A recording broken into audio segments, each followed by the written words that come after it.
Hello, this is Daniel Karapkin speaking to you. Again, I don't see myself. I'm just going to have to assume that the camera is working. Um, this is Daniel Karapkin speaking to you from Thornhill, Ontario, on the webyeshiva.org Facebook Live channel, and I hope that you can see me, if not, at least that you can hear me. We are studying Moreh Nevukhim, and we are today going to be beginning chapter 36. Um, and I noticed that Rabbi Sachs just posted the source sheet.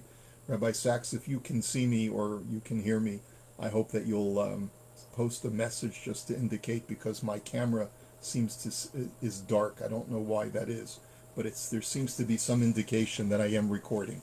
In any event, we are up to chapter 36. I would like to point out that the continuity from our previous chapter. Last week we did chapter 35, and we observed that there are three things that the Rambam felt that even though there is a great difficulty, okay, thank you, Rabbi Sachs, seeing hear you clearly, great. Even though there is a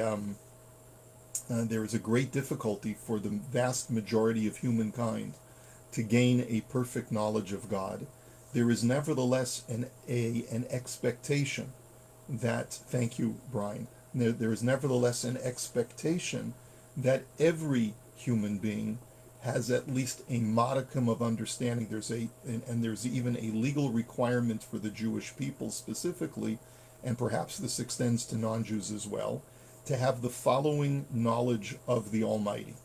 There are three principles. Number one, the Rambam had said the doctrine of corporeality is an impossibility. You must believe that God is non-corporeal, that God has no physical attributes at all. Number two, God has no comparison. There's no way to compare God in any way to any of the things that are created in this world by him. And any kind of semblance or resemblance or comparison that is made is really just a borrowed term.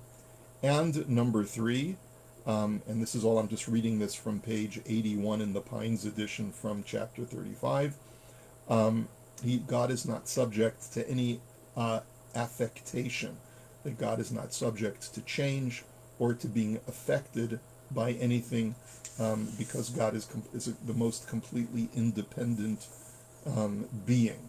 Okay. So those were the three things that the Rambam felt that is necessary for everyone to know. Now, he hasn't really explained this, and he also pointed out that when we talk about God having certain attributes, he said that he would explain that in a later chapter.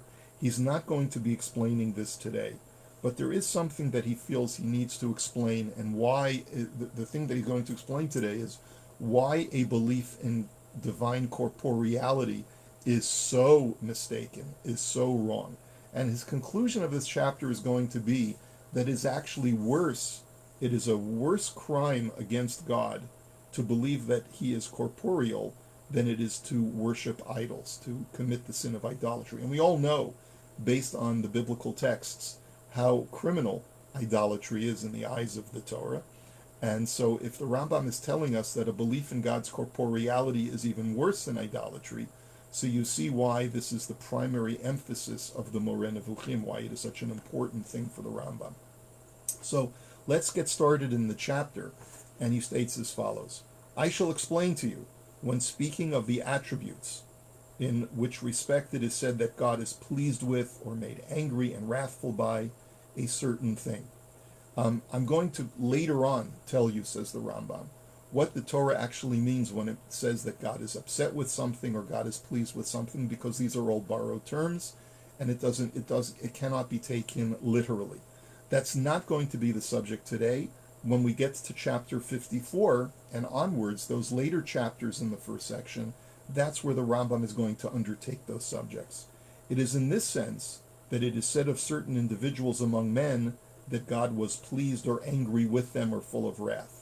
This notion is not the subject of this chapter, the subject being that which I am about to speak of. But let me tell you what I am going to speak about. Now, it's quite curious that the Rambam says, I'm not going to talk about that now. So then why did he bring it up? It could be that this is part of a continuation of what he had left us off with, in the previous chapter. And he just needed to tell us, since I've already spoken about the attributes of God, or the way that he seems to be compared to human traits, he says, I know I've mentioned that and I have a responsibility to get to that, but that's not our subject for now. So let's go on. Know that if you consider the whole of the Torah in all of the books of the prophets, you will find that the expressions wrath, anger, and jealousy are exclusively used with reference to idolatry. So the Rambam makes a claim that we have to think about for a moment to make sure that it's correct. But the Rambam writes that anytime you find the terms charon af, which is God's flared nostrils to show his displeasure, to show his anger, or the word kaas, which actually means anger, or kin'ah, that God is jealous, all of those terms are used exclusively in connection with God's being upset or displeased with or angry with the practice of idolatry. And the Rambam is going to go through a full litany of psukim. We'll just run through this quickly. You will also find that the expressions enemy of God, oyev, or adversary, or hater, which is sonei, and all of these other terminologies of being an enemy of God, they are exclusively used to designate an idolater. The scripture says, and here are some of the examples. When you serve other gods and so on, and the Lord's wrath will be kindled against you. This is from the Kriya Shema, the second paragraph of the Shema. V'chara af Hashem bachem. If you worship other gods, then God's nostrils will be flared against you. Or lest the wrath of the Lord be kindled. Because the Torah says that God is a vengeful God. Kikel kana Hashem elokecha b'kirbecha. That God is revengeful. Pen yechere af Hashem elokecha bach. That lest God's anger be kindled against you. This is from Deuteronomy chapter 6. Or to provoke him to anger through the work of your hands. All of these are in the handout that is in the Facebook group Moreh, Shiur in Moreh Nevukhim, which you can easily download. It's in a PDF form on that Facebook group page. All of the verses are here in Hebrew. Lahach iso is the term that you provoke God, or you anger him.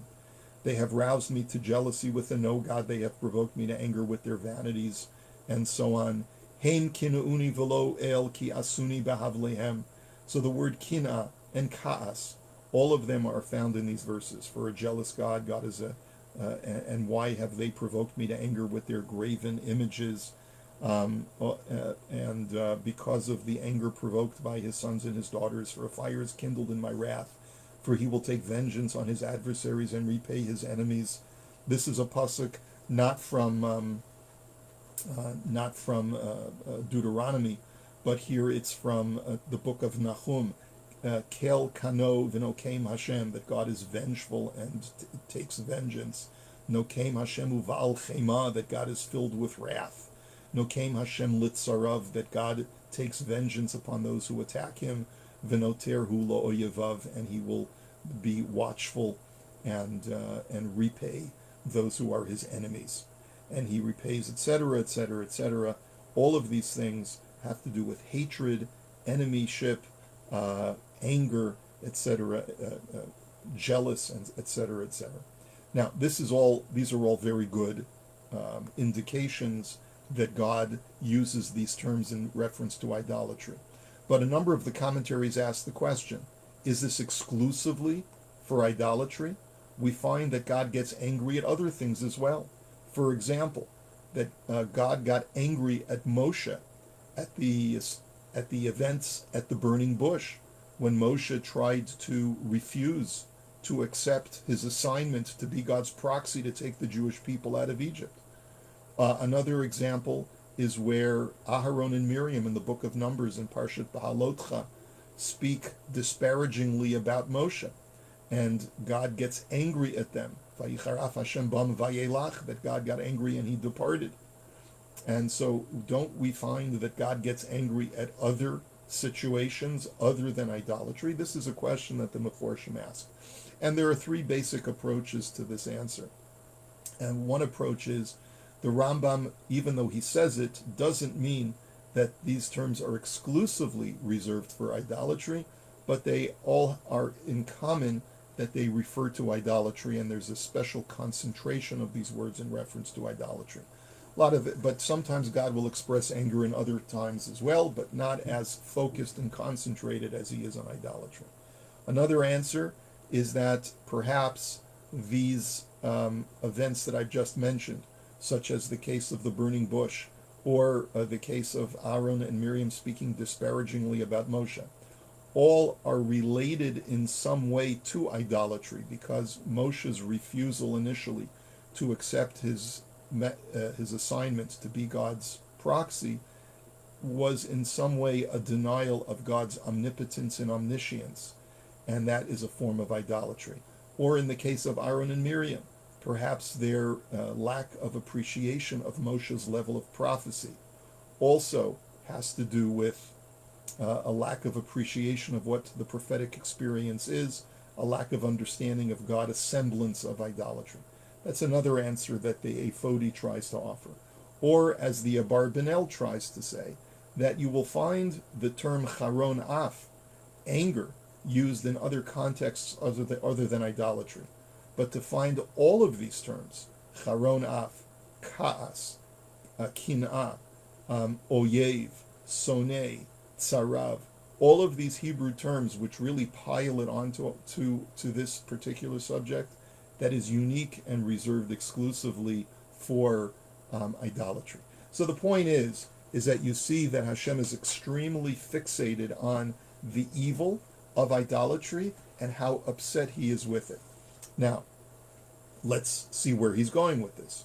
He says, now the books of the prophets only make this strong assertion because it concerns a false opinion attaching to him, may he be exalted. I refer to idolatrous worship.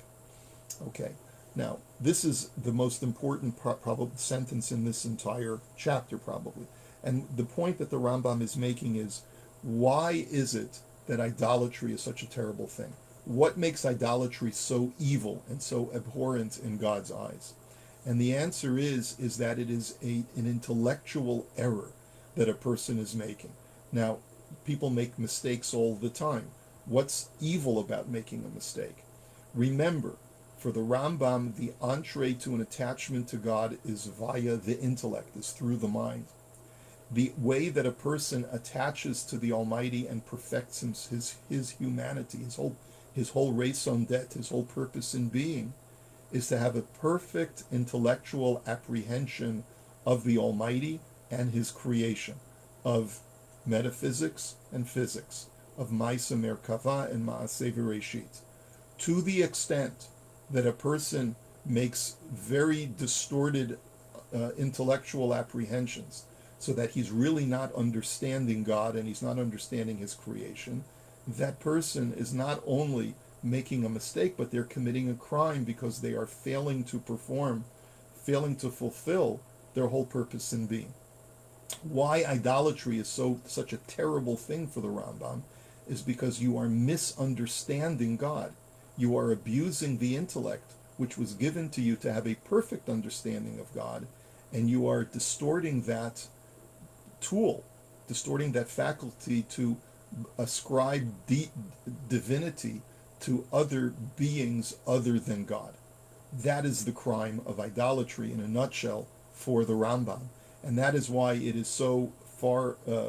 It earns God's ire. It earns God's anger, because God is essentially trying to communicate to us through the Torah.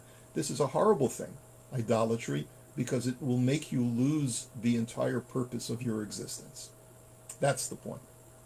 And this is where the Rambam launches into an explanation of different levels of mistake, of intellectual misunderstanding that people arrive at. And he gets to an ascending hierarchy of sometimes you can make a minor error in judgment, and sometimes you can make a major error in judgment. The greater the object of your misapprehension, the greater the crime, or the greater the tragedy of what you are doing. And so let's take a look. He provides us with 5 different levels of hierarchy in making a mistake. So he says, for the deviation of one who believes that Zayid, or any name, just the Ibn Tibon translation says Reuven. If I have a friend whose name is Reuven, and I think mistakenly that Reuven is standing when he's really sitting, he says that's one level of mistake. He says that's a mistake in what is currently going on with an individual human being at a given time. No, it's a mistake, but it's not a horrible thing. I thought he was standing. I recognize now that he's sitting. I made a mistake. He says that's unlike the deviation of him. Let's go on to the second level. Someone who believes that fire is under the air, or water under the earth, or that the earth is flat, and other things of a similar kind.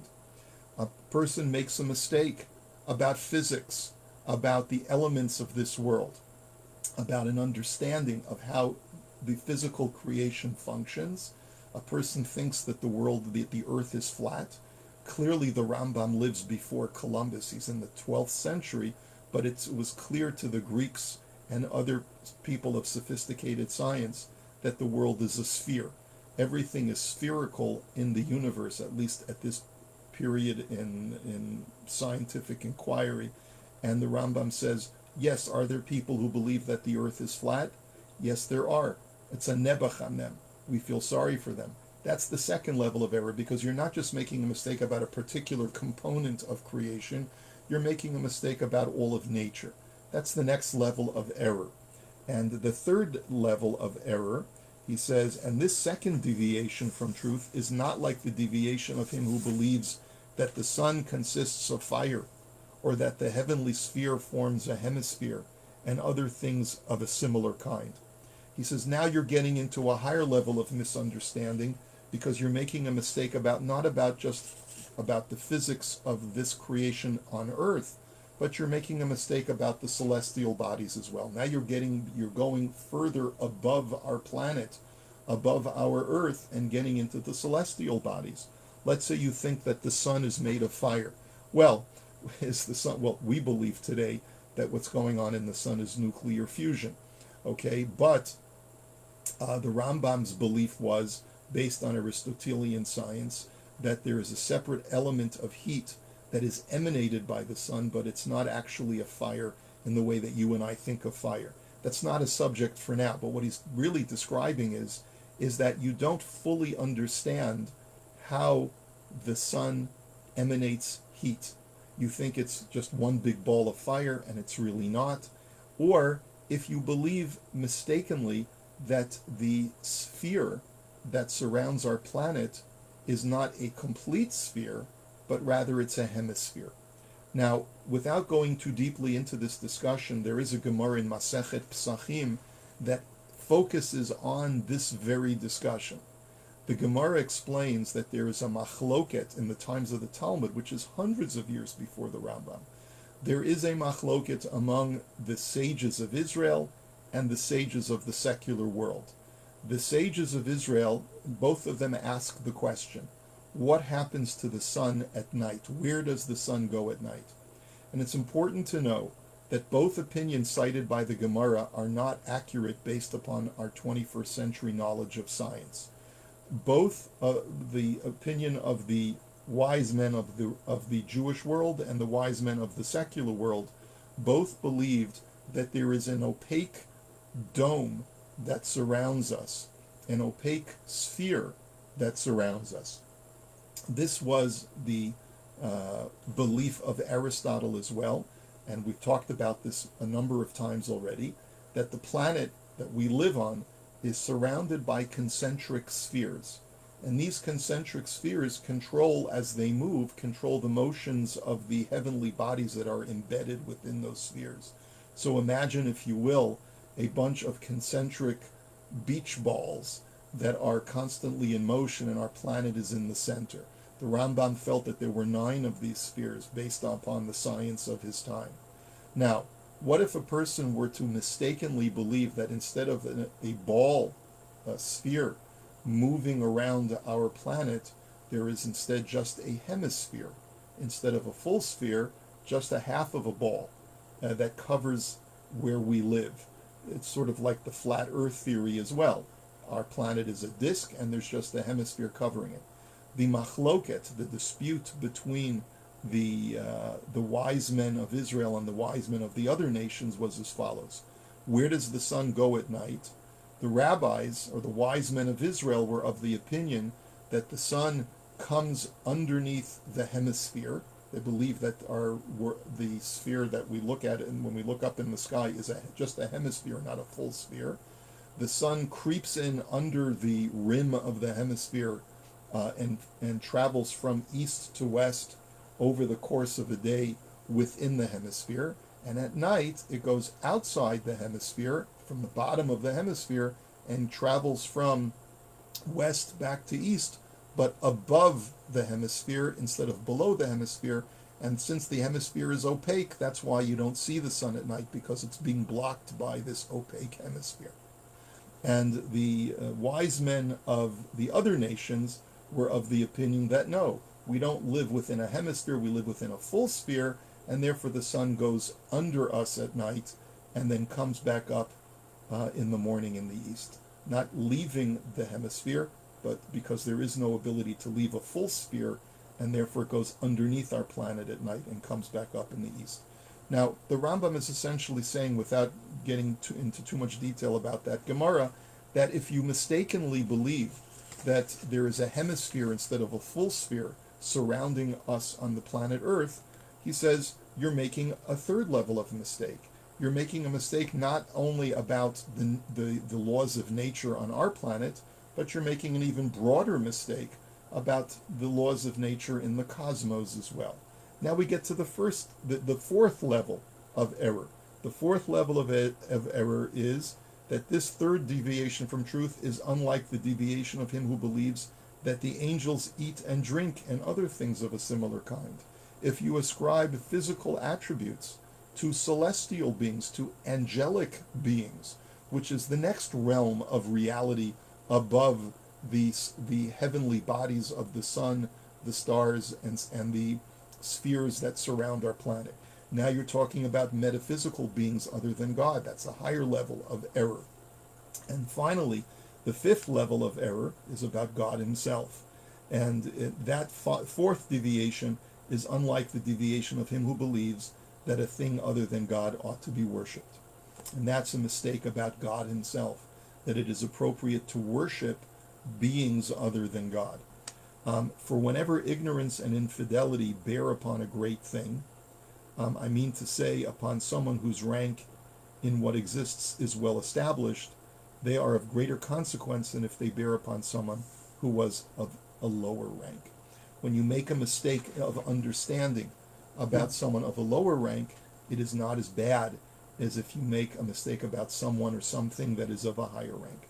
That's essentially the object or the subject of my error is going to be increasingly more egregious depending upon the quality of that subject. So therefore, if I make a mistake about one individual person, Mela, that's one level. If I make a mistake about God, that's a huge mistake. That's a much more egregious error, and it's the ultimate error that any human being can make in judgment with their intellect. Now, the Rambam here uses two words that Pines translates as ignorance and infidelity. In the Ibn Tibon, the terms that are used are sichlut, which is ignorance, and kfira, which is an actual mistake of a religious nature where a person is kofer, a person denies the reality of something. Ignorance, sichlut, essentially means that I haven't formulated an opinion at all, and I have failed to use my intellect to properly understand something that I ought to be understanding. Kfira means that I am denying or coming up with a wrong estimation or understanding of something that is quite important for me to understand correctly. So one is not formulating an opinion in my intellect at all, that's ignorance, and the other one is the formulation of a wrong conclusion about the reality of something that's quite important. And therefore the Rambam points this out.